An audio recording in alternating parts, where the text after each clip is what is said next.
All right, everyone, we're back for another story. And the great thing is that we're starting the New Testament today. And today we're going to take a little bit of a different tack on looking at a story. Because what I'm going to have you do is I'm going to have you look at a few different Old Testament passages and compare them with some New Testament passages. Because the bottom line of today's story is that God's promises come true.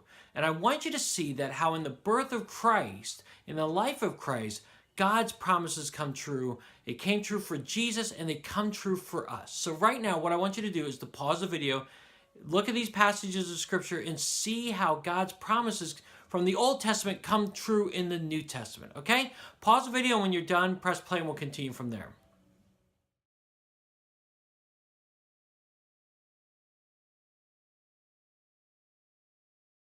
God's promises come true. He talked about Jesus so many times in the Old Testament. I just gave you a few to look at, but he talks about them so much in the Old Testament, and they come true in the New Testament.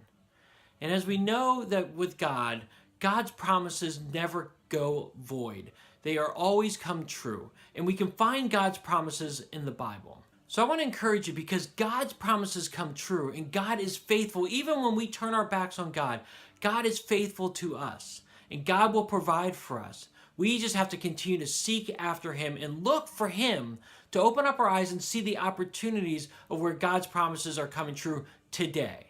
All right, so God's promises come true. So no matter what you're going through, know that you can always trust God, you can always seek God, you can always ask him for guidance, because what God promises us in the Bible comes true in our lives each and every day. So I want to encourage you, look at the Bible this week, check out what God's promises are, and then ask him to fulfill those promises in your life today.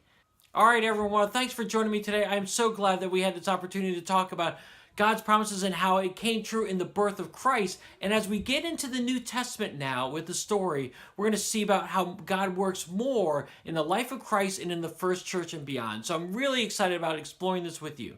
But remember, God's promises come true. They come true for Jesus, they came true with the Israelites, and they come true for you today. Have a great week, everyone. I'll see you next time.